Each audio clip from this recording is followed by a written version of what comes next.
કોઈ સંતો મહંતોને સમાધિ અપાય કે કોઈ વ્યક્તિ પાળેલા પ્રાણીને સમાધિ આપે તેવી ઘટનાઓ તો રોજબરોજ બને છે, પરંતુ લાઠી તાલુકાના પાડરસિંગા ગામના ખેડૂત સંજય પોલારાએ કારને સમાધિ આપી છે। આ કાર લીધા બાદ આર્થિક સમૃદ્ધિ આવી હોય, ભંગારમાં વેચવા કે બીજા કોઈને આપવામાં કરતા પોતાની જમીનમાં તેની કાયમી યાદગીરી બનાવી લીધી હતી। આ વાત છે લાઠી તાલુકાના પાડરસિંગા ગામની।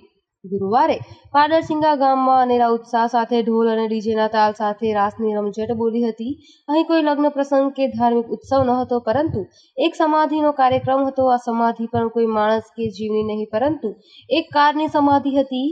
પાડરસિંગા ગામના ખેડૂત સંજય પોલારાએ વર્ષ 2013-14માં એક કાર ખરીદી હતી। તેઓ ગામમાં મકાન અને સીમમાં ખેતીની જમીન ધરાવે છે અને બાદમાં ધંધાર્થે સુરત પણ ગયા હતા। તેઓ માને છે કે કાર તેમના માટે લકી છે અને તેના આવ્યા બાદ આર્થિક સમૃદ્ધિ પણ આવી અને પ્રતિષ્ઠા પણ વધી।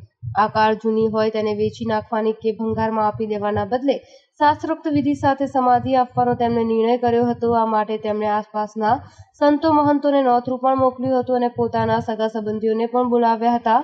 કાર માલિક સંજય પોલરાએ જણાવ્યું હતું કે હું છેલ્લા 10 વર્ષથી આ કાર ચલાવું છું। કાર આવ્યા બાદ મારી પ્રગતિ થઈ છે, એટલે મારે કોઈને આપવી ન હતી। આ સમગ્ર સમાધિ કાર્યક્રમ પાછળ મેં 4 લાખનો ખર્ચ કર્યો છે। સમાધિ કાર્યક્રમમાં સુરતથી ભાગ લેવા આવેલા હરેશ કરકરે જણાવ્યું હતું કે મેં ક્યારેય આવું સાંભળ્યું નથી।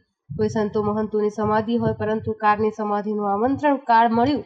અમે ખાસ જોવા માટે આવ્યા હતા। સંજયભાઈ પોલરાએ ગામ આખાના લોકોને પણ આ પ્રસંગે યોજાયેલા જમણવારમાં આમંત્રિત કર્યા હતા। મહેમાનો અને ગામ લોકો મળી 1500 લોકોનો તેમણે જમણવાર કર્યો હતો।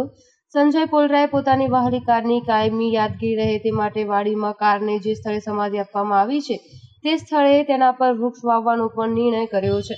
બ્યુરો રિપોર્ટ, વિરજી શિયાળ, અમરેલી।